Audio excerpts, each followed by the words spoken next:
नमस्कार दोस्तों, welcome to Rajasthan अखाड़ा। मेरा नाम है सिद्धार्थ शर्मा और हम पढ़ रहे हैं इकोनॉमिक रिव्यू। ये 10th लेक्चर है इस इकोनॉमिक रिव्यू 2023-2024 सीरीज का। इससे पहले मैं 9 लेक्चर रिकॉर्ड कर चुका हूँ। सारे के सारे लेक्चर्स इसी प्लेटफॉर्म यूपीएससी अखाड़ा की यूनिट है राजस्थान अखाड़ा। बहुत बेहतरीन, बहुत best content RS prelims, RS mains, state PCS के लिए हम आपको प्रोवाइड करवा रहे हैं। कंटिन्यूअसली वीडियोस अपलोड हो रहे हैं। इंडस्ट्रियल डेवलपमेंट जो है चैप्टर फोर्थ का फर्स्ट पार्ट ऑलरेडी हम कंप्लीट कर चुके हैं। वो अपलोडेड है on our YouTube channel, on our app. और अब उसका सेकंड पार्ट जो है वो हम स्टार्ट करेंगे। हाफ लेक्चर में हमने सारी स्कीम्स वगैरह वो कवर की, और अब सेकंड हाफ में भी हम आगे आने वाली schemes, industrial policy, investment promotion scheme और वो सारी चीज़ें डिस्कस करेंगे। तो बने रहिए हमारे चैनल के साथ। हम आपको कंटिन्यूअसली हर दिन एक वीडियो, 2 वीडियो के जरिए जल्दी से जल्दी इकोनॉमिक सर्वे जो है, जो कि मोस्ट इंपॉर्टेंट रहता है आरएएस प्री एग्जामिनेशन के लिए, वो हम आपको कंप्लीट कराएंगे। और उसके बाद इंपॉर्टेंट क्वेश्चंस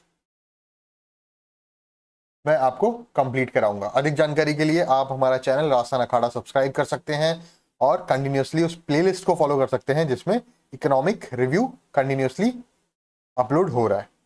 ठीक है, स्टार्ट करते हैं हमारी नेक्स्ट स्कीम से। Rajasthan investment promotion scheme 2022। ठीक है, इससे पहले 2019 में भी एक स्कीम लॉन्च हुई थी और उसी को और कॉम्प्रिहेंसिव बनाया गया है 2022 में। ठीक है, राजस्थान इन्वेस्टमेंट प्रमोशन स्कीम 2022 के बारे में हम बात करेंगे, जो कब इंप्लीमेंट हुई? 7 अक्टूबर 2022। 7 अक्टूबर 2022 को एक पॉलिसी अपनाई जाती है जिसका टारगेट होता है स्टेट में बैलेंस्ड इंडस्ट्रियल डेवलपमेंट करना। ठीक है, जो बैलेंस इंडस्ट्रियल डेवलपमेंट मतलब हर सब सेक्टर ऑफ इंडस्ट्री है उसमें डेवलपमेंट जो है वो बैलेंस तरीके से हो, सब सारे सेक्टर इक्वली डेवलप, सारे सब सेक्टर इक्वली डेवलप हो। ठीक है, सस्टेनेबल ग्रोथ हो, सब सस्टेनेबल डेवलपमेंट हो। ठीक है, एनवायरमेंट फ्रेंडली हो, इको फ्रेंडली हो, इसके साथ में रैपिड हो, मतलब जो ग्रोथ रेट परसेंटेज हो वो हाई हो। कितनी हाई हो? 15%। आगे हम इस टॉपिक में डिस्कस करेंगे कि राजस्थान इन्वेस्टमेंट प्रमोशन स्कीम के मेन टॉपिक, मेन जो टारगेट है उसका, मेन ऑब्जेक्टिव है वो क्या है, और सब ऑब्जेक्टिव उसका जो हिडन ऑब्जेक्टिव है वो क्या है। ठीक है, तो सबसे पहले मोटा मोटा हम बात कर लेते हैं कि राजस्थान इन्वेस्टमेंट प्रमोशन स्कीम जो है 2022 वो किस बारे में बात करती है, उसका मोटा मोटा ऑब्जेक्टिव क्या है। ठीक है, मेन ऑब्जेक्टिव ऑफ आरआईपीएस 2022। ठीक है, ये एक एक्सटेंडेड वर्जन है और ज्यादा डेवलप्ड वर्जन है आरआईपीएस 2019 का। पहली बात जो वो ये करती है कि मैन्युफैक्चरिंग सेक्टर और सर्विस सेक्टर में जो ग्रोथ रेट हो वो 15% की एनुअल ग्रोथ रेट हो। ठीक है, ये सबसे इंपॉर्टेंट पॉइंट है, एग्जाम में पूछा जा सकता है बिल्कुल कि आरआईपीएस 22 के हिसाब से ग्रोथ रेट का टारगेट कितना है। तो ये टारगेट कर रहा है सिर्फ मैन्युफैक्चरिंग सेक्टर को और सर्विस सेक्टर को, जिसमें 15% की ग्रोथ रेट होना आवश्यक है। दूसरा, बैलेंस्ड और इंक्लूसिव रीजनल डेवलपमेंट होना चाहिए। जो कैसा होना चाहिए? Inclusive regional. ऐसा नहीं कि सारा डेवलपमेंट जो हो रहा है वो जयपुर में ही हो रहा है या जोधपुर में ही हो रहा है, या सीएम जिस डिस्ट्रिक्ट से आते हैं उसी डिस्ट्रिक्ट से हो रहा है। पहले पुराने सीएम अपने जोधपुर से थे, इस बार वाले नए सीएम जो है वो भरतपुर से है। तो ऐसा नहीं है कि उस पर्टिकुलर डिस्ट्रिक्ट का, उस पर्टिकुलर एरिया का डेवलपमेंट हो। इंक्लूसिव रीजनल डेवलपमेंट मतलब हर पर्टिकुलर जिले का, हर पर्टिकुलर एरिया का डेवलपमेंट हो और बैलेंस तरीके से हो, सारे सेक्टर्स इक्वली डेवलप हो। ठीक है, तो सेकंड पॉइंट ये हो गया, बैलेंस डेवलपमेंट होना चाहिए एक तो। ठीक है, ऐसा नहीं कि यहाँ ज्यादा हो रहा है यहाँ कम हो रहा है, बैलेंस डेवलपमेंट होना चाहिए और इंक्लूसिव डेवलपमेंट होना चाहिए, चारों तरफ से, 3 डायमेंशनल और रीजनल। ठीक है, फिर उसके बाद थर्ड पॉइंट है कि 2027 तक, आगे आने वाले 30, मतलब 2022 में शुरू किया गया ना, तो 5 साल के अंदर अंदर आप कितने रोजगार क्रिएट करो? 10 लाख रोजगार क्रिएट करो। ठीक है, 10 लाख एम्प्लॉयमेंट दिए जाने चाहिए 2027 तक। थर्ड पॉइंट हो गया। फोर्थ पॉइंट, एडिशनल इंसेंटिव दिया जाना चाहिए उन एरियाज को, उन पर्टिकुलर कंपनीज को, ऐसी कंपनीज, ऐसी मैन्युफैक्चरिंग कंपनीज या ऐसी सर्विस सेक्टर कंपनीज जो कि मेडिकल डिवाइसेस बनाती हो। ठीक है, मेडिकल डिवाइसेस क्या हो गई? जैसे आईवी सेट हो गया, ठीक है, या ऑक्सीमीटर हो गया। ठीक है, इन सारी डिवाइसेस को मेडिकल डिवाइसेस। ठीक है, ऑल्टरनेटिव एनर्जी की जो बात करें, ठीक है, कोयले से या डीजल से, इनसे एनर्जी नहीं, alternative energy, geothermal energy, wind energy, solar energy, इन सब एनर्जी से रिलेटेड कोई अगर इंडस्ट्री है तो वहां आपको क्या दिया जाएगा, एडिशनल इंसेंटिव दिया जाएगा। ठीक है, ग्रीन हाइड्रोजन की बात की जाए, ग्रीन हाइड्रोजन क्या है मैं आपको एग्जीक्यूटिव समरी में ऑलरेडी समझा चुका हूं। मतलब हाइड्रोजन तैयार करने का ऐसा तरीका जो इको फ्रेंडली हो, ग्रीन हो, मतलब H2O से हाइड्रोजन तैयार करना।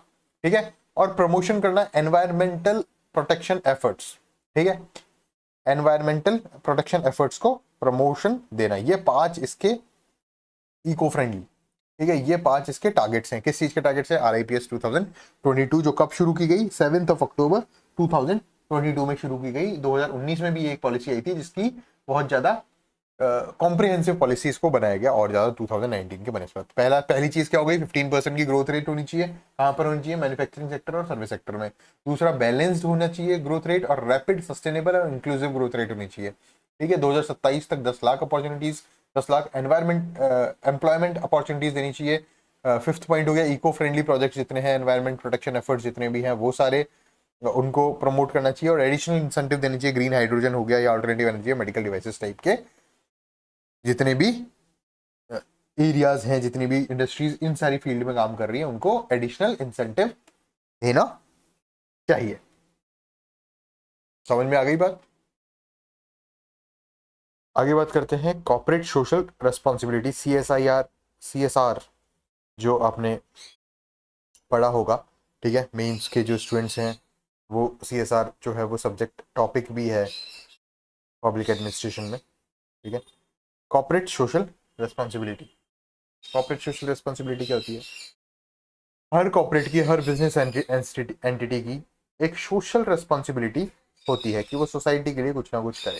ये चीजें कहां पर लिखी हुई है, कंपनीज एक्ट 2013 में सेक्शन 135 लिखा हुआ है, जिस सेक्शन 135 के तहत हर कंपनी जो एक पर्टिकुलर क्राइटेरिया फुलफिल करती है, उस क्राइटेरिया के तहत उसकी सोसाइटी के प्रति कुछ रेस्पॉन्सिबिलिटी है। ठीक है, रेस्पॉन्सिबिलिटी क्या है वो अपन बाद में डिस्कस करेंगे, लेकिन क्राइटेरिया क्या है वो सबसे पहले अपन डिस्कस करते हैं।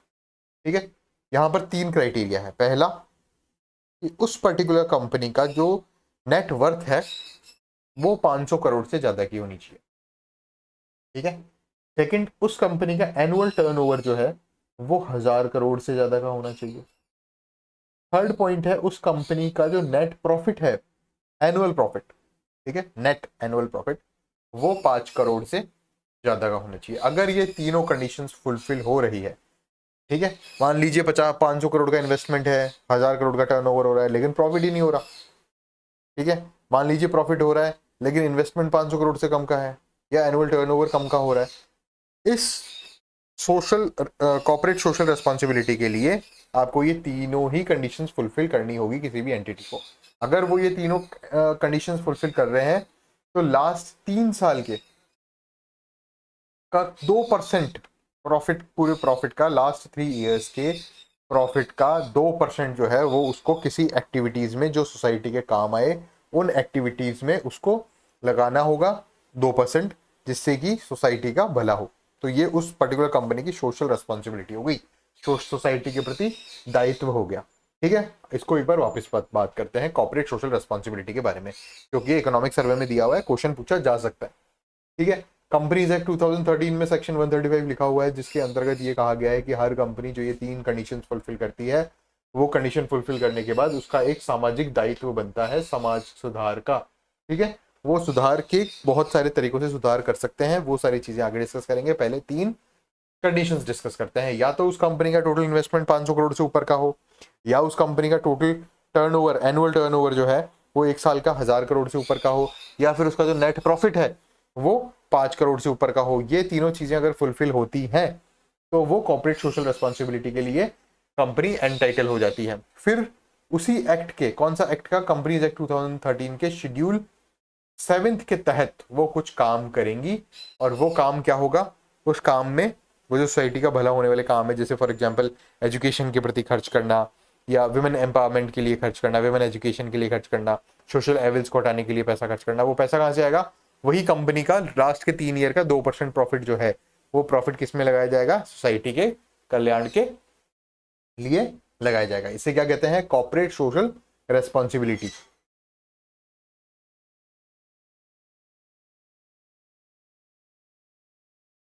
आगे चलते हैं, bureau of investment promotion, BIP. 5 number का क्वेश्चन पूछा गया, आरएस मींस 2023, जो कि 24 जुलाई 24 में हुआ था। ठीक है, उसमें एक 5 नंबर का सीधे सीधे क्वेश्चन पूछा गया, what are the work done by bureau of investment promotion. सबसे पहले इंपॉर्टेंट क्वेश्चन है, इंपॉर्टेंट टॉपिक है। ठीक है, ये नहीं तो इसके आसपास का कोई भी टॉपिक इस बार प्रीलिम्स में पूछा जा सकता है। ठीक है, सबसे पहले तो ये स्टार्ट कब हुआ, 1991 में ये स्टैब्लिश हुआ। ठीक है, काम क्या है इसका, ये एक बेसिकली एक इन्वेस्टमेंट प्रमोशन एजेंसी है राजस्थान की, जो राजस्थान में होने वाला कोई भी प्रमोशनल एक्टिविटी, इन्वेस्टमेंट की प्रमोशन को के लिए काम करता है। ठीक है, ये एक इंटरफेस है किसके बीच में, गवर्नमेंट के बीच में। ठीक है, गवर्नमेंट और इन्वेस्टर्स के बीच में। ठीक है, इन्वेस्टर्स के जितनी भी स्कीम्स प्लान्स वगैरह होते हैं वो गवर्नमेंट तक पहुंचाता है, और गवर्नमेंट से अप्रूवल्स, लाइसेंसेस, परमिशंस, सर्टिफिकेट्स वगैरह इन्वेस्टर्स तक पहुंचाता है in a smooth and regular manner. ठीक है, अब इसमें क्या होता है, बीआईपी बेसिकली है क्या, बीआईपी एक सेक्रेटेरिएट है। ठीक है, यहाँ पर सिर्फ कर्मचारी काम करते हैं। ठीक है, ये एक वर्किंग मशीनरी है ऑफ बोर्ड ऑफ इन्वेस्टमेंट की, बीओआई। ठीक है, बीओआई मेन संस्था है, बोर्ड ऑफ इन्वेस्टमेंट, इसके अंडर में काम करने वाली संस्था है BIP, bureau of investment and promotion. ठीक है, अब ये दो तरह से डिवाइडेड है बीआईपी। पहला तो सीएम, ठीक है, और दूसरा है एसईसी, स्टेट एम्पावर्ड कमिटी। ठीक है, ये तो हो गया headed by chief minister and state empowered committee. ठीक है, अब ये स्टेट एम्पावर्ड कमिटी कौन हेड करता है, इसको हेड करता है चीफ सेक्रेटरी। ठीक है, जो इस टाइम सुधांशु पंत जी हैं, चीफ सेक्रेटरी जो है वो क्या करता है, इसको स्टेट एम्पावर्ड कमिटी को हेड करता है। ठीक है, अब स्टेट एम्पावर्ड कमिटी क्या काम करती है, ये प्रोजेक्ट्स को रिकमेंड करती है बीओआई को। ठीक है, ये डायरेक्ट बीओआई को प्रोजेक्ट्स रिकमेंड करती है, और वो प्रोजेक्ट्स किसी द्वारा सबमिट किए जाते हैं, इन्वेस्टर्स के द्वारा उनको चेक किया जाता है, फाइनेंशियली मीट किया जाता है। अब तक 3 मीटिंग्स जो है वो हो चुकी है 2023-24 में, और 8 प्रपोजल्स जो है इन्वेस्टमेंट के वो आगे पहुंचाए जा चुके हैं। ठीक है, SCC examines the applications, applications कौन देता है, एप्लीकेशंस देता है इन्वेस्टर्स की तरफ से एप्लीकेशन आती है स्टेट एम्पावर्ड कमिटी को, और स्टेट एम्पावर्ड कमिटी एग्जामिन करती है उन सारी एप्लीकेशंस को for permission and customize packages and makes recommendations to board of investment. फिर ये जो है ये सीएस जो है वो अप्रूव करता है, और सीधे किसको देते हैं, बोर्ड ऑफ इन्वेस्टमेंट को ये एप्लीकेशंस सबमिट की जाती है। डन हो गई बात, आगे चलते हैं। ठीक है, ये भी कोई इंपॉर्टेंट खास मैटर नहीं है, बजट प्रपोजल्स वगैरह हैं कि क्या क्या हुआ, कहाँ कहाँ किस तरह बजट यूज में हुआ, ये एग्जाम पॉइंट ऑफ व्यू से काम का नहीं है। फिर ब्यूरो ऑफ इन्वेस्टमेंट प्रमोशन के अंडर में काम करता है वन स्टॉप शॉप। ठीक है, यहाँ से ये क्वेश्चन पूछा सकता है कि वन स्टॉप शॉप क्या है, पहला क्वेश्चन। ठीक है, वन स्टॉप शॉप किसके अंडर में काम करता है, ये पूछा जा सकता है कि भाई वन स्टॉप शॉप रिको के अंडर में है, रुडसिको के अंडर में है, राजसिको के अंडर में है, या बीआईपी के अंडर में है। तो आंसर होगा बीआईपी। ठीक है, ये क्या कर रहा है, one stop shop single window clearance system. ठीक है, इसको स्ट्रेंथन कर रहा है, इसको पावर प्रोवाइड करवा रहा है। ठीक है, कोई भी लार्ज इन्वेस्टमेंट प्रपोजल आता है तो वो बहुत इफेक्टिवली काम किया जाए, और बहुत जल्दी से उसको अप्रूवल मिल जाए, क्लियरेंस मिल जाए, परमिशन मिल जाए। ठीक है, इसके लिए क्या होता है, सिंगल विंडो क्लियरेंस सिस्टम बनाया गया है। किसको क्लियर करना है, ठीक है, अप्रूवल्स जल्दी से जल्दी प्रोवाइड कराने हैं। भाई मान लीजिए आज की डेट में एक इन्वेस्टर ने एक इन्वेस्टमेंट प्रपोजल दिया, और उसकी क्लियरेंस मिलने में ही 6 महीने लग गए। ठीक है, तो काम होना है, काम होगा, बजट उतना ही लगेगा, गवर्नमेंट की तरफ से बजट उतना ही जाएगा, यहां से काम उतना ही होगा।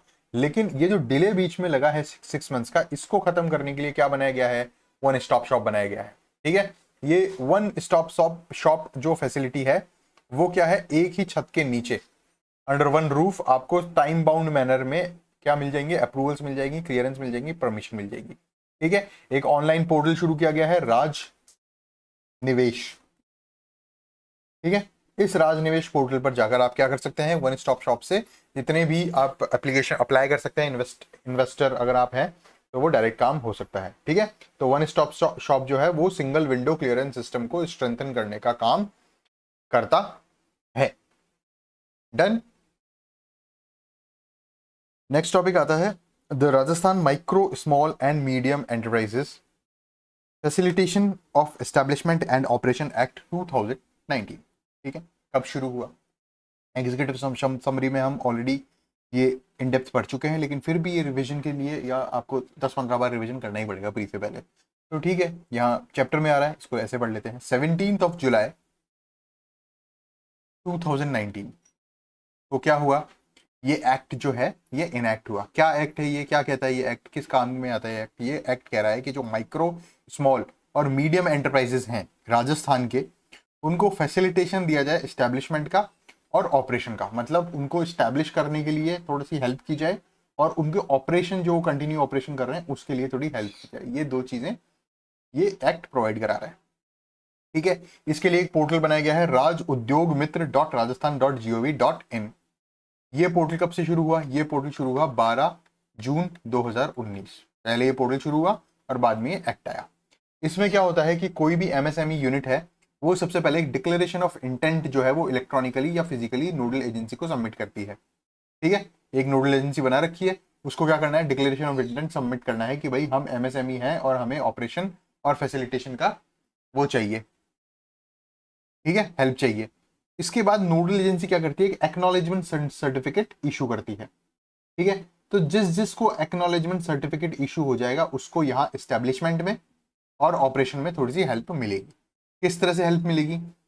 हेल्प ये मिलेगी कि वो जो पर्टिकुलर एमएसएमई है, ठीक है, जिसने राज उद्योग मित्र पोर्टल पर क्या किया, डिक्लेरेशन ऑफ इंटेंट दिया सबसे पहले और गवर्नमेंट की तरफ से उसको एक्नॉलेजमेंट सर्टिफिकेट मिल चुका है। ठीक है, वो एमएसएमई यूनिट जिसको डिक्लेरेशन ऑफ इंटेंट मिल गया, डिक्लेरेशन ऑफ इंटेंट उसने दे दिया और एक्नॉलेजमेंट सर्टिफिकेट उसको मिल चुका है, वो 5 साल के लिए, ठीक है, एग्जेम्प्ट हो गई है किसी भी तरह की अप्रूवल गवर्नमेंट से लेने के लिए। अब उसको कोई भी अप्रूवल नहीं लेनी और कोई भी इंस्पेक्शन जो है वो नहीं होगा। ठीक है, 5 साल तक वो पर्टिकुलर एमएसएमई यूनिट एग्जेम्प्टेड है from any type of approval और any type of inspection under all state laws. ठीक है, स्टेट लॉ के अंदर में जितने भी अप्रूवल्स आते हैं, जितने भी इंस्पेक्शंस आते हैं, वो सारी चीजें अब 5 साल तक वो एमएसएमई यूनिट एग्जेम्प्ट हो चुकी है। और वो 5 साल कहां से काउंट होंगे? From the date of issuance of acknowledgement certificate. ठीक है, 2 डेट है, एक तो डिक्लेरेशन ऑफ इंटेंट देने की और एक एक्नॉलेजमेंट सर्टिफिकेट मिलने की। तो एक्नॉलेजमेंट सर्टिफिकेट मिलने के 5 साल बाद तक वो एमएसएमई यूनिट क्या होगा, उसका वो ऑल स्टेट लॉ से अप्रूवल और इंस्पेक्शन से फ्री हो चुकी है। आगे चलते हैं, रिको के बारे में पढ़ेंगे। रिको क्या है? Rajasthan state industrial development and investment corporation limited. कब शुरू हुआ? 1969 में ये स्टार्ट हुआ रिको। राजस्थान स्टेट से रिलेटेड है। ठीक है, इंडस्ट्रियल डेवलपमेंट से रिलेटेड है। राजस्थान में इंडस्ट्रियल डेवलपमेंट के जितने भी काम किए जाएंगे वो मेजर काम जो है वो रिको द्वारा किए जाएंगे। उसके अलावा इन्वेस्टमेंट कॉर्पोरेशन, तो इसके 2 काम हो गए। ठीक है, पहला इंडस्ट्रियल डेवलपमेंट, ठीक है, और सेकंड इन्वेस्टमेंट कॉर्पोरेशन। ठीक है, is an important institution to accelerate the industrial development. ठीक है, the main objective RIICO are develop industrial infrastructure and provide financial assistant for information investment promotion. ये 2 काम इसके मेजर काम रिको करता है, जो कि 1969 से स्टैब्लिश हुआ था। उसको राजस्थान स्टेट में वो जिम्मेदार है इंडस्ट्रियल इंफ्रास्ट्रक्चर बनाने के लिए जिससे कि इंडस्ट्रियल डेवलपमेंट हो सके और फाइनेंशियल असिस्टेंस देने के लिए जिससे कि इन्वेस्टमेंट प्रमोशन हो सके। इन सारे कामों के लिए लास्ट फाइनेंशियल ईयर में सबसे पहले तो 10 इंडस्ट्रियल एरिया बनाए गए। जितने भी आप ये देखते हैं ना, सेल्स वगैरह काम कर रहे हैं, इंडस्ट्रियल जोन्स वगैरह काम कर रहे हैं, ये सब रिको का काम है। ठीक है, इंपॉर्टेंट क्या है कि 10 न्यू इंडस्ट्रियल एरियाज बनाए गए 2023-2024 में। पहला जोधपुर के ओसिया में। ठीक है, नाम आपने ओसिया का ऑलरेडी पहले सुना हुआ होगा राजस्थान हिस्ट्री में, हम इसके बारे में पढ़ेंगे कल्चर में, टेम्पल्स जब पढ़ेंगे तब ओसिया आपके सामने आएगा। झालावाड़ के उमरिया, नागौर के राजास, जयपुर के कुंज बिहारीपुरा, पाली के नाडौल, बाड़मेर के धर्मपुरा, बूंदी के नैनवा, पाली के वकराना। ठीक है, पाली के वरकाना, उदयपुर के मालकी टूस और उदयपुर का मालकी टूस ठीक है, माल की टूस उदयपुर, ठीक है। और 10th है मालवा का छोरा, मालवा का छोरा उदयपुर। डन। ये 10 इंडस्ट्रियल एरियाज जो है वो 2023-2024 में डेवलप कराए गए हैं, किसके द्वारा? रिको के द्वारा, Rajasthan industrial development and investment corporation, जो कि 1969 में अस्तित्व में आया था। एक बार वापस देखते हैं। ओसियां जोधपुर, उमरिया झालावाड़, राजास नागौर, कुंज बिहारीपुरा जयपुर, नाडौल पाली, धर्मपुरा बाड़मेर, नैनवा बूंदी, वरकाना पाली, ठीक है। और मालकीटूस उदयपुर, मालवा का छोरा उदयपुर, मालकीटूस उदयपुर, मालवा का छोरा। ये आपको ये जो एरिया है पर्टिकुलर, ये याद रखने की आवश्यकता नहीं है, ये चीजें नहीं पूछी जाएगी। इसमें किस तरह से क्वेश्चन बनेगा, ये जो एरिया है दिस इज नॉट इंपॉर्टेंट, ठीक है। ये ओरिजिनल इकोनॉमिक सर्वे में था तो मैंने इसमें डाल दिया रेफरेंस के लिए, कि भाई पता रहे कौन सा ज्यादा है कौन सा नहीं है, लेकिन ये इंपॉर्टेंट नहीं है। इस टॉपिक में क्वेश्चन किस तरह से बनता है कि 5 आपको दे दिए और 2 कोई भी अलग नाम दे दिए इनके अलावा, 10 के अलावा, 3 उसमें सही है, 2 गलत है, और फिर वो बताएंगे कौन से 10 इंडस्ट्रियल एरिया जो है वो अभी 2023 में खुले हैं, स्टार्ट किए गए हैं रिको द्वारा, ठीक है। तो इस तरह आपको ये 10 के 10 याद रखने हैं, ये इंपॉर्टेंट है, ठीक है। उसके बाद रिको क्या कर रहा है? रिको फाइनेंशियल असिस्टेंस प्रोवाइड करा रहा है, ठीक है। फाइनेंस जो बेस लाइन है किस चीज की? इंडस्ट्रियल डेवलपमेंट की, राजस्थान में, ठीक है। It also provides rebates provide हो रही है, इंसेंटिव्स प्रोवाइड हो रहे हैं for development of small medium and large scale units, ठीक है। रिबेट्स मिल रही हैं अलग अलग चीजों में, इलेक्ट्रिसिटी के बिल आ रहा है उसमें रिबेट मिल गई, वाटर चार्जेस के बिल आ रहे हैं उसमें रिबेट मिल गई, इंसेंटिव्स कुछ दिए गए लोन वगैरह के लिए, और इस तरह के इंटरेस्ट सबवेंशन दिया गया। तो ये सारी चीजें कौन करता है? फाइनेंशियल असिस्टेंस का काम ये भी रिको करता है। It also provide technical assistance भी प्रोवाइड कराता है, कोई टेक्निकल हेल्प चाहिए हो, ठीक है। मैनेजरियल असिस्टेंस भी प्रोवाइड किया जाता है इसको, एंटरप्रेन्योर्स को जो एमएसएमई से रिलेटेड है, ठीक है। इसके अलावा टर्म लोन असिस्टेंस भी प्रोवाइड किया जाता है। तो यहाँ क्या क्या हो गया? सबसे पहले तो इंडस्ट्रियल डेवलपमेंट, ठीक है, आपको इंफ्रास्ट्रक्चर डेवलपमेंट करना है, इंफ्रास्ट्रक्चर डेवलपमेंट, फिर फाइनेंशियल असिस्टेंस हो गया, टेक्निकल असिस्टेंस हो गया, मैनेजरियल असिस्टेंस हो गया, टर्म लोन्स हो गए, और इसके अलावा भी बहुत सारे स्पेशल पार्क्स और जोन जो है वो रिको द्वारा तैयार किए जाते हैं। क्वेश्चन पूछा जा सकता है मेडटेक मेडिकल डिवाइसेस पार्क कहाँ पर है, ठीक है। तो रिको ने बनाया है मेडटेक मेडिकल डिवाइसेस पार्क, जो कि है बोरानाड़ा जोधपुर में, ठीक है। कितने एकड़ की लैंड में है? कोई काम का नहीं है, आपसे सिर्फ लोकेशन पूछी जाएगी, मेडटेक मेडिकल डिवाइसेस पार्क कहाँ है, तो Boranada Jodhpur. Integrated resource recovery park कहाँ है, ठीक है।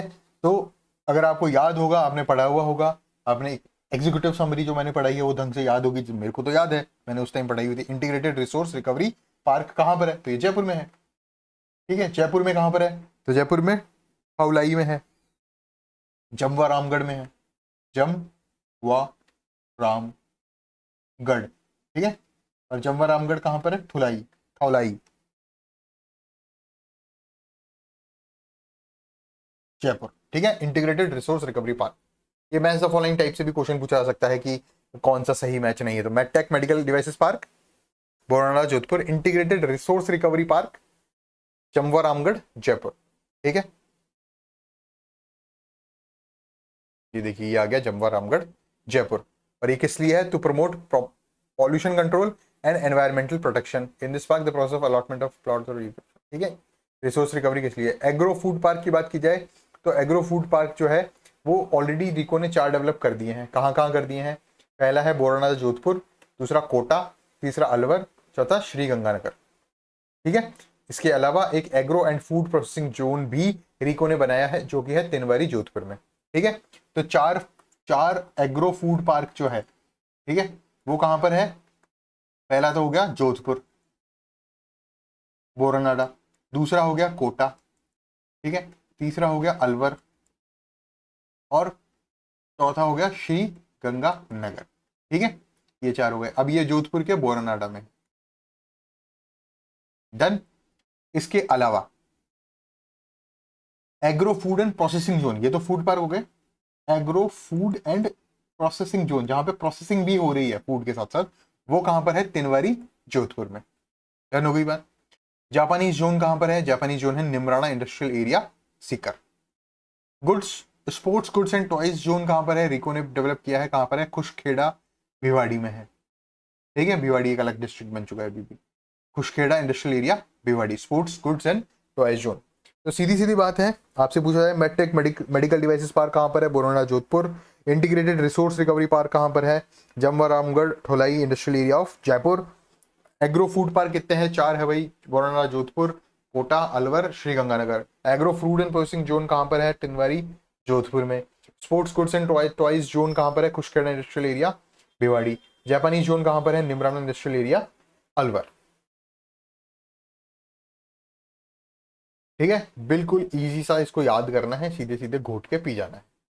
ये कौन कौन सी कंपनीज है उनके बारे में बात की हुई है, और ये इन्वेस्टमेंट जो वो है वो सारी चीजें दी हुई हैं। ठीक है, कि कितना इन्वेस्टमेंट हुआ और कितनी क्या क्या चीजें हुई हैं, गीलोथ इंडस्ट्रियल एरिया और ये सारी चीजें। इसके अलावा स्पेशल इकोनॉमिक जोन्स जो हैं, वो स्पेशल इकोनॉमिक जोन्स की बात हुई है, जो कि सीतापुरा में है। महिंद्रा वर्ल्ड सिटी जो है वो कहाँ पर है, सेज जयपुर में। ठीक है, नेक्स्ट हम पढ़ेंगे राजसिको के बारे में। राजसिको क्या है, ठीक है, Rajasthan small industries corporation limited. ये एमएसएमई से भी नीचे के जो छोटे छोटे आर्टिजन्स होते हैं उनको फाइनेंशियल असिस्टेंस और उनको टेक्निकल असिस्टेंस और वो सारी चीजें प्रोवाइड कराने के लिए एक ऑर्गेनाइजेशन बनाया गया जिसका नाम था राजसिको। राजसिको RAJSICO, Rajasthan small industries corporation limited, जो कब से शुरू हुआ, जून 1961 से। ठीक है, जून 1961 से स्टार्ट होता है, और for providing assistance to small scale industries and it facilitates artisans for marketing of their products. ठीक है, जैसे छोटे छोटे मजदूर किस तरह से चेंजेस लाने हैं डिजाइन में। ठीक है, introduce changes in design and introduce new products, किस तरह से नए प्रोडक्ट्स लाने हैं नई टेक्नोलॉजी के साथ जो कि मार्केट डिमांड के अनुसार काम करें। ठीक है, जैसे छोटे छोटे टॉयज बनाने वाले जो आर्टिजन हो गए, इंटीरियर डेकोरेशन के आइटम्स बनाने वाले जो आर्टिजन हो गए, उनको ये असिस्टेंस प्रोवाइड करता है। ठीक है, साथ में उनके मार्केट डिमांड के अनुसार उनके प्रोडक्ट्स को चेंज करने की ये बात करता है, और ये बात करता है कि किस तरह से उनको मार्केट किया जाए, किस तरह से उन चीज़ों को सेल किया जाए मार्केट में। ठीक है, ये सारा काम किसका है, राजसिको का। ठीक है, इसके अलावा वो बहुत सारी वेलफेयर स्कीम चलाता है with the objective of uplifting and promoting rich handicrafts of the state. Done हो गई बात, ये सारा काम किसका है, राजसिको का। इसके बाद आता है राजसिको के अंडर, मैं आपको और थोड़ा एडिशनल इंफॉर्मेशन दे देता हूं।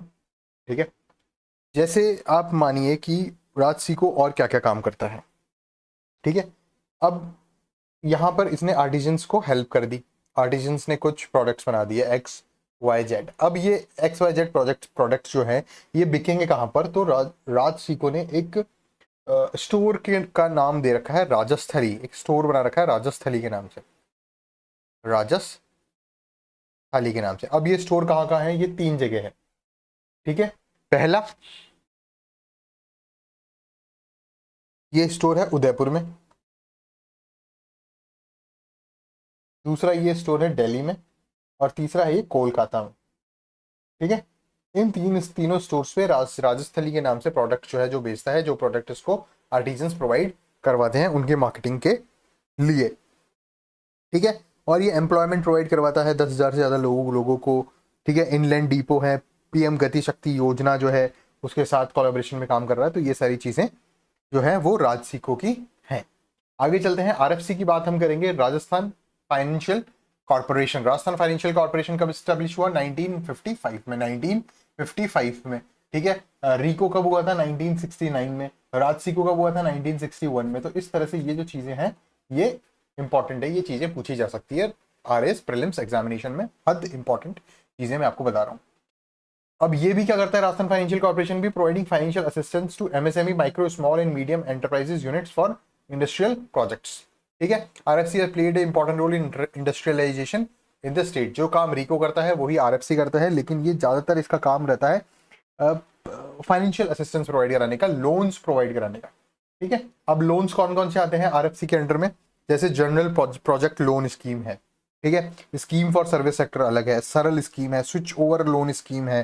ठीक है, scheme for commercial real estate sector है CRE के लिए, युवा उद्यमिता प्रोत्साहन योजना है, कंसल्टेंसी सर्विसेज बाय कॉर्पोरेशन है।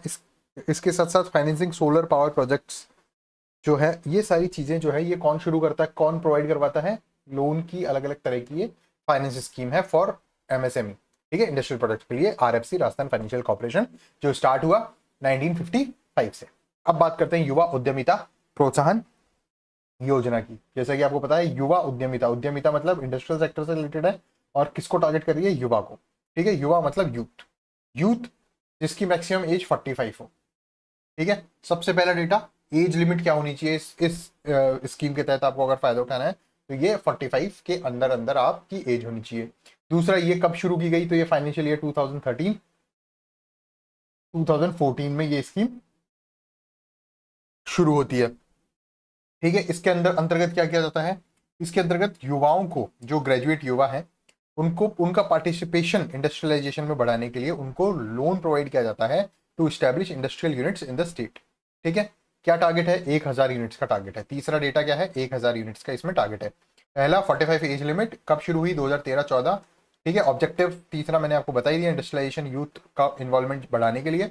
और चौथा कितनी यूनिट्स तक को लोन दिया जा सकता है, तो 1000 यूनिट्स को लोन दिया जा सकता है, ठीक है। अब स्टेट गवर्नमेंट इज प्रोवाइडिंग, अब लोन अगर दे रहे हैं तो लोन तो कोई भी दे सकता है, लेकिन यहाँ स्पेशल बात क्या है, इंटरेस्ट सबवेंशन, ठीक है, कि इंटरेस्ट की सब्सिडी यहाँ पर दी जा रही है। अगर 12% लोन यहाँ पर इंटरेस्ट रेट के हिसाब से 12% के हिसाब से अगर लोन मिलता है, तो इस स्कीम के अंतर्गत अगर कोई युवा लोन लेता है तो उसको 6% का इंटरेस्ट सबवेंशन मिलता है, मतलब 12 - 6 = उसको 6% इंटरेस्ट रेट से लोन मिलेगा अप टू 1.5 करोड़, ठीक है। तो क्या क्या डेटा यहाँ पर हो गया इस पर्टिकुलर स्कीम से रिलेटेड, वो हम एक बार डिस्कस अच्छे से कर देते हैं। कौन सी स्कीम के बारे में बात कर रहे हैं हम, युवा उद्यमिता प्रोत्साहन योजना, आरएफसी के अंडर में ही आती है ये, ठीक है। अब इस युवा उद्यमिता प्रोत्साहन योजना जो है ये टारगेट कर रही है यंगस्टर्स को जिनकी एज लिमिट है 45। सबसे पहली चीज, युवा उद्यमिता प्रोत्साहन योजना कब शुरू हुई, 2013-2014।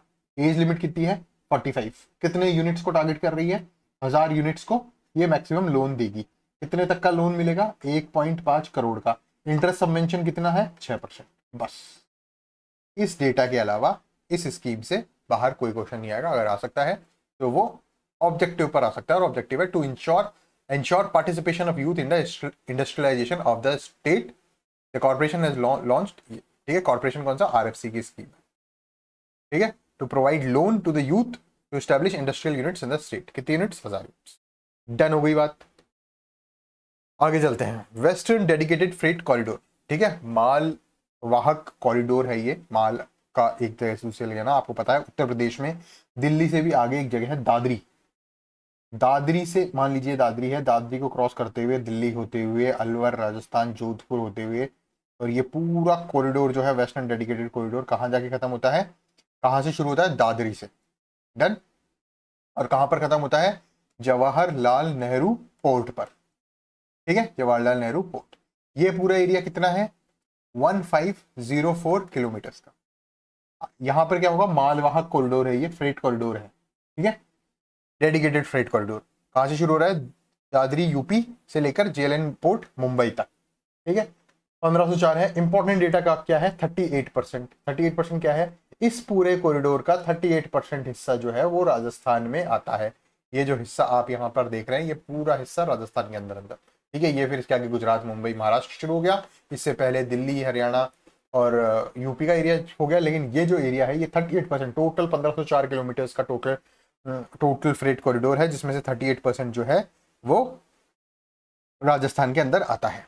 इसके बाद हम बात करते हैं Delhi Mumbai industrial corridor. Delhi Mumbai industrial corridor क्या है, ये जो फ्रेट कॉरिडोर बन रहा है इसकी दोनों साइड एक इंडस्ट्रियल कॉरिडोर बनेगा जहां पे इंडस्ट्रीज वगैरह लगेगी, ताकि उस इंडस्ट्रीज का जो माल, रॉ मटेरियल्स वगैरह इसी फ्रेट कॉरिडोर से वो ले ले और अपना प्रोसेस्ड या मैन्युफैक्चर्ड आइटम जो है वो इसी फ्रेट कॉरिडोर में डाल के यूपी तक या फिर मुंबई तक पहुंचाया जा सके, ठीक है। तो 150 किलोमीटर इन्फ्लुएंस रीजन, मतलब इस फ्रेट कॉरिडोर के आसपास का 150 किलोमीटर तक का एरिया जो है वो as a Delhi Mumbai industrial corridor की तरह तैयार होगा। उसका फर्स्ट फेज जो क्या है वो है खुशखेड़ा भिवाड़ी निमराना इन्वेस्टमेंट रीजन, ठीक है। जैसे ये राजस्थान है पूरा, तो राजस्थान में ये जो एरिया आता है ये ऊपर का, ये क्या आता है, खुशखेड़ा भिवाड़ी निमराना इन्वेस्टमेंट रीजन, तो अलवर के रीजन का आ जाता है। और दूसरा जो रीजन आता है सेकंड फेज वो होता है जोधपुर पाली मारवाड़ इंडस्ट्रियल एरिया, वो यहाँ पर आता है पूरा जोधपुर पाली मारवाड़। ठीक है, ये दो चीजें इंपॉर्टेंट काम की हैं। उसके बाद हम बात करते हैं खादी कामगार आर्थिक प्रोत्साहन योजना। खादी के जो कामगार लोग हैं, जो काम मजदूर हैं, उनका आर्थिक प्रोत्साहन करना है, फाइनेंशियल स्टेबिलिटी उनको देनी है। कब से शुरू हुई है स्कीम? 13 जुलाई 2022 से शुरू हुई। और इसके लिए क्या है, खादी वर्कर्स को और खादी के प्रोडक्शन को प्रमोट करने के लिए एडिकेट रिम्यूनरेशन, पैसा जो उनका कार्य भत्ता है वो उनको मिलना चाहिए। खादी कामगार आर्थिक प्रोत्साहन योजना, खादी कामगार आर्थिक प्रोत्साहन योजना has been implemented in the state since 13th July 2022 with the objective of providing adequate remuneration to the khadi workers and promoting the production of khadi. जितना ज्यादा खादी प्रोडक्ट होगा, जितना ज्यादा खादी बिकेगा, उतना ज्यादा खादी वर्कर्स को फायदा पहुंचेगा। ठीक है, तो ये था खादी कामगार आर्थिक प्रोत्साहन योजना। आगे चलते हैं।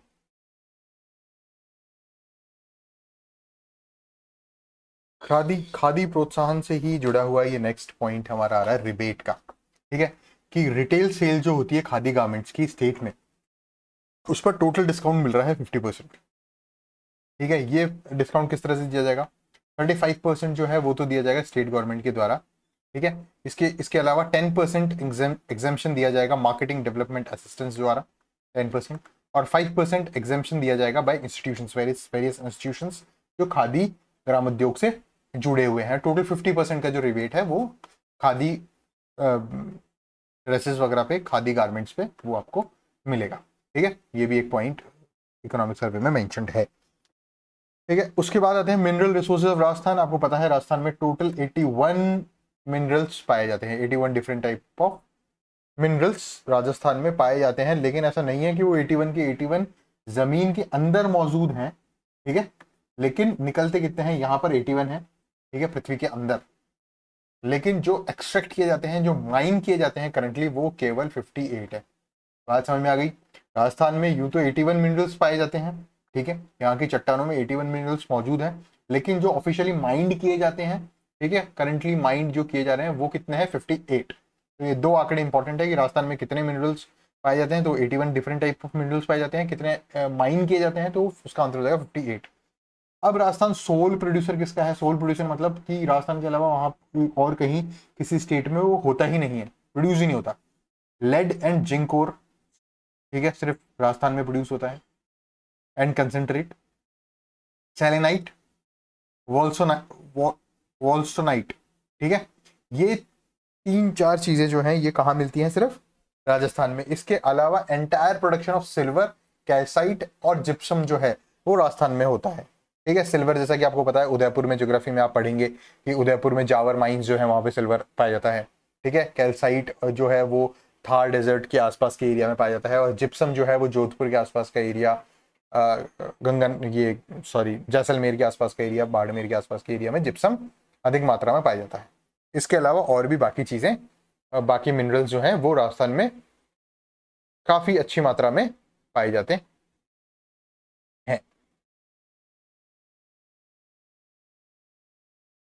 ठीक है, आगे चलते हैं। ये हो गया। इसके बाद डेकोरेटिव स्टोन्स, मार्बल जो है वो किशनगढ़ वगैरह में, और यहाँ सैंडस्टोन, ग्रेनाइट जो है वो जालौर में पाया जाता है बहुत ज़्यादा।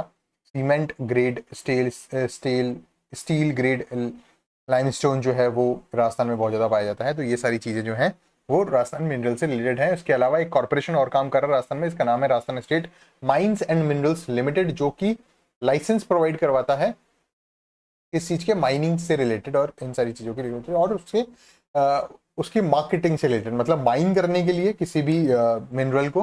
ठीक है, ये क्या है? एक सेक्टर एंटरप्राइज है अंडर गवर्नमेंट ऑफ राजस्थान। ठीक है, और ये एंगेज इन माइनिंग, मतलब माइनिंग से रिलेटेड सारे काम में हेल्प करता है। कौन है? RSMML।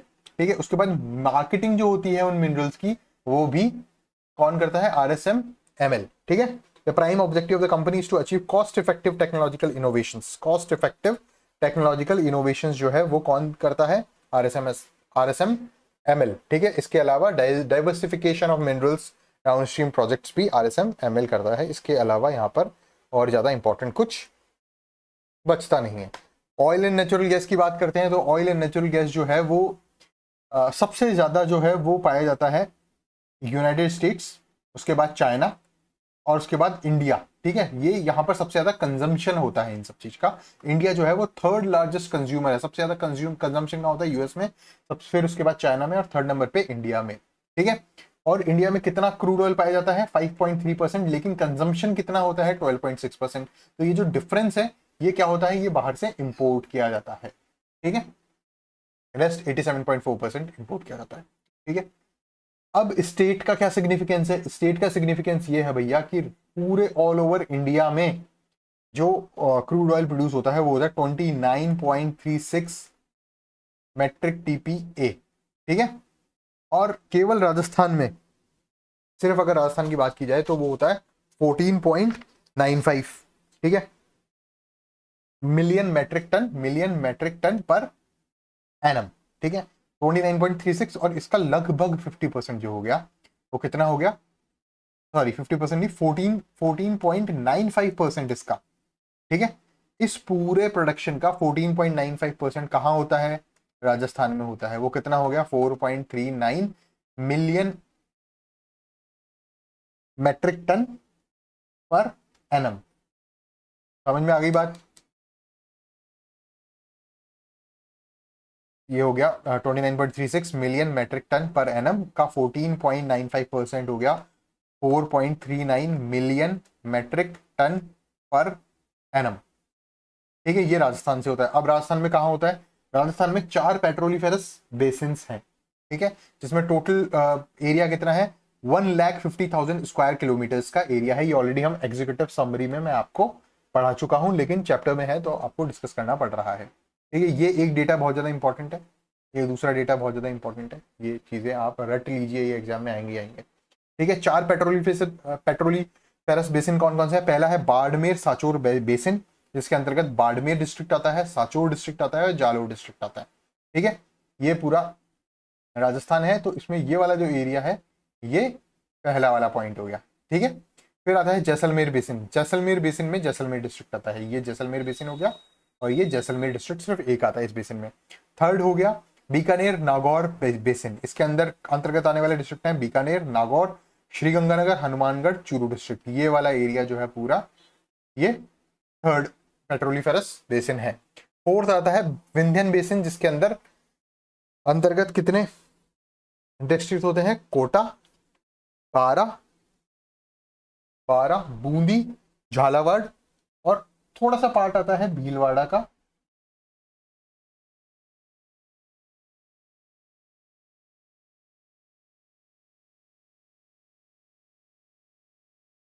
और थोड़ा सा पार्ट आता है चित्तौड़गढ़। ठीक है, तो बाड़मेर साचोर बेसिन में बाड़मेर, साचोर और जालोर। ठीक है, ये वाला एरिया हो गया। सेकंड में हो गया जैसलमेर बेसिन, जिसमें सिर्फ जैसलमेर डिस्ट्रिक्ट है। थर्ड हो गया बीकानेर नागौर बेसिन, ये वाला एरिया। ठीक है, जिसमें बीकानेर, नागौर, श्रीगंगानगर, हनुमानगढ़, चूरू डिस्ट्रिक्ट आते हैं। चौथा बेसिन हो गया विंध्यन बेसिन, जो यहाँ पर है। ठीक है, ये वाला एरिया पूरा। ठीक है, इसमें क्या क्या होता है, कोटा, बारा, बूंदी, झालावाड़ और कुछ पार्ट भीलवाड़ा और चित्तौड़ के। ठीक है, टोटल प्रोडक्शन ये चारों पेट्रोलिफेरस बेसिन मिलकर कितना प्रोडक्शन करते हैं, 4.39 MMTPA, जो कि 14.95% है ऑल इंडिया प्रोडक्शन का। ठीक है, इसके अलावा राजस्थान रिफाइनरी की बात की जाए तो राजस्थान रिफाइनरी को 2018 में शुरू किया गया था। ठीक है, 16 जनवरी को ये स्टार्ट हुई थी 2018 में। और ये किस किस का प्रोजेक्ट है, ये government of Rajasthan plus HPCL का प्रोजेक्ट है। ठीक है, गवर्नमेंट ऑफ राजस्थान की इसमें हिस्सेदारी है 26%, और ठीक है, और HPCL Hindustan petroleum corporation limited की इसमें हिस्सेदारी है 74%। ठीक है, ये दोनों का इन्वेस्टमेंट हुआ है 26% by government of Rajasthan, 74% by HPCL, और टोटल मिला के 100% ये काम कर रही है। राजस्थान रिफाइनरी कहां पर काम कर रही है इस टाइम, बालोतरा, पचपदरा। ठीक है, पचपदरा, बालोतरा, बाड़मेर के पास। ठीक है, ये इंपॉर्टेंट पॉइंट है, ये चीजें पूछी जा सकती है।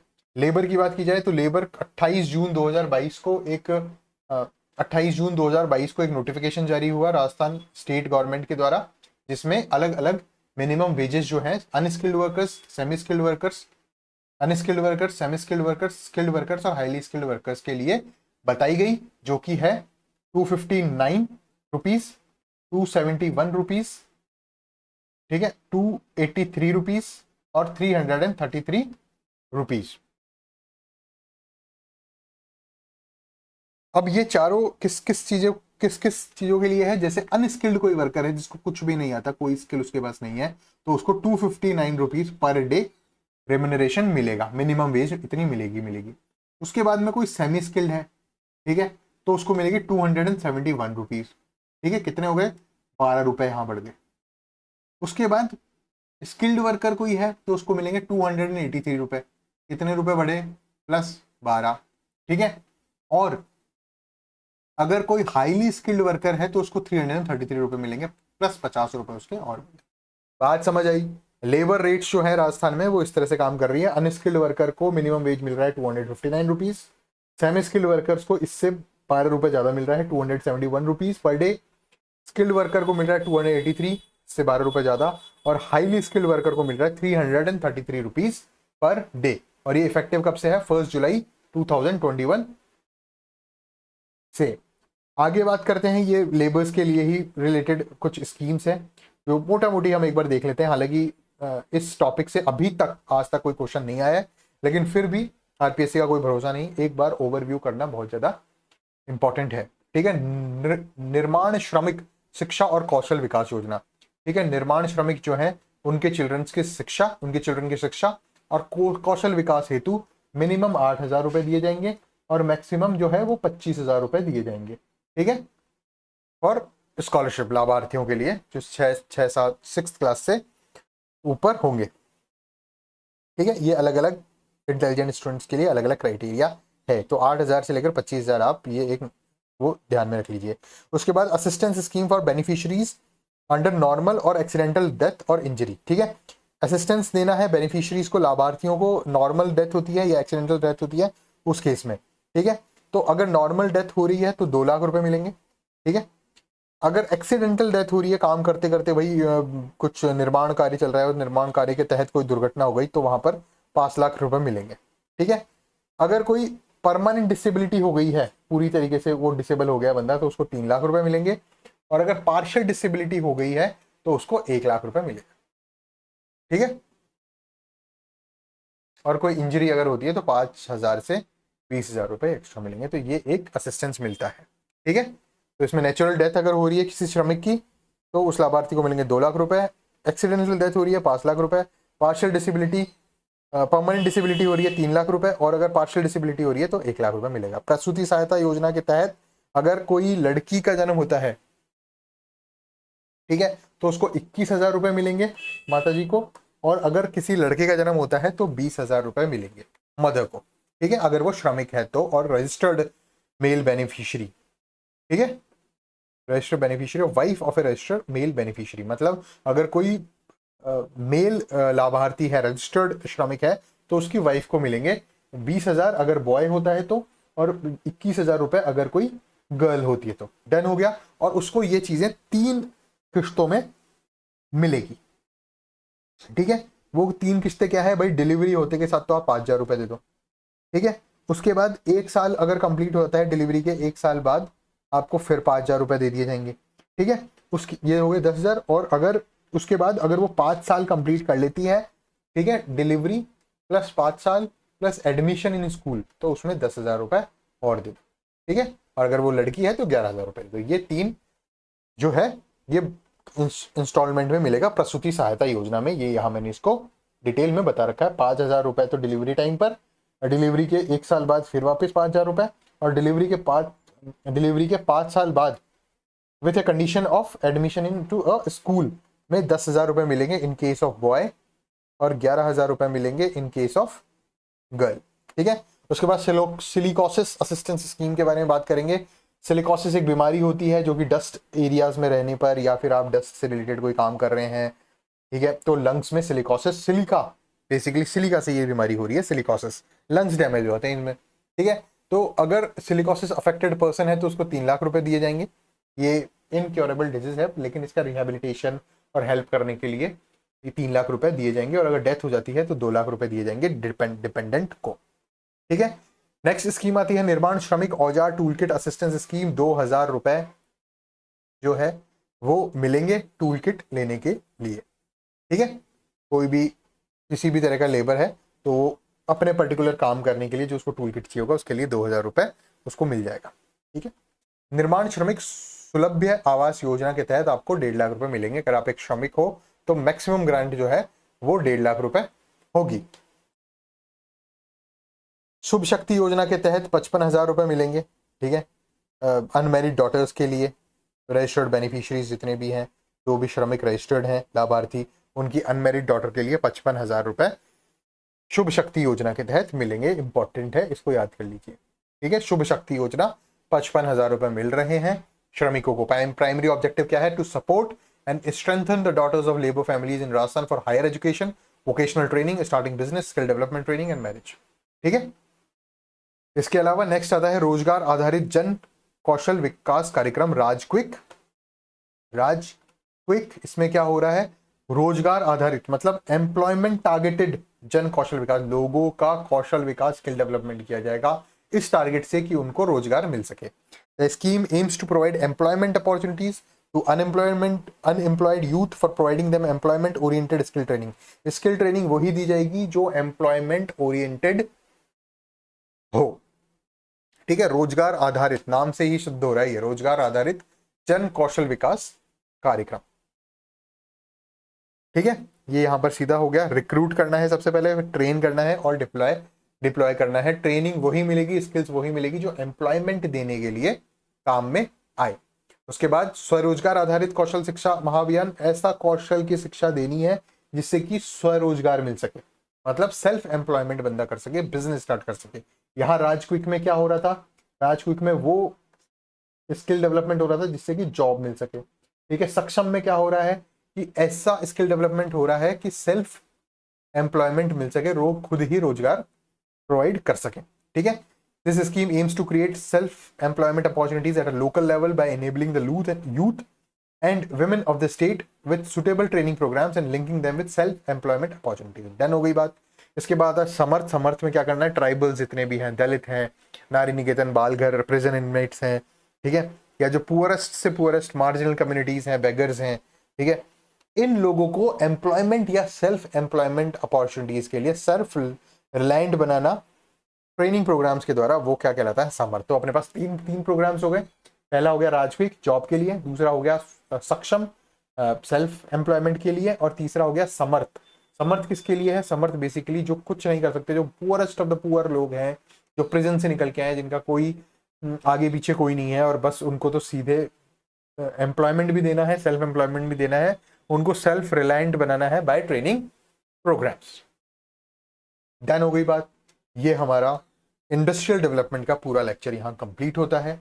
हमने इंडस्ट्रियल डेवलपमेंट किस तरह से हुआ पिछले 1 साल में, कौन कौन सी पॉलिसी चलाई जा रही हैं, कौन कौन से इंस्टीट्यूशंस काम कर रहे हैं राजस्थान में 2023-24 में, वो सारी चीज़ें इन डेप्थ पढ़ ली है। इससे रिलेटेड ऑब्जेक्टिव क्वेश्चंस का भी एक क्वेश्चन बैंक मैं कोशिश करूंगा पीडीएफ फॉर्मेट में डालूं या वीडियोस बनाऊं।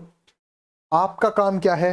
आपका काम यह है कि ये वीडियो एक बार और आप रिवाइज कीजिए, ठीक है, या आप ओरिजिनल इकोनॉमिक सर्वे डाउनलोड कर लीजिए, उसका प्रिंट करा लीजिए और ये वीडियोस देखते हुए वहाँ अंडरलाइन करते हुए उसका उस तरह से आप रिवाइज कर सकते हैं। लेकिन बेसिक पॉइंट क्या है?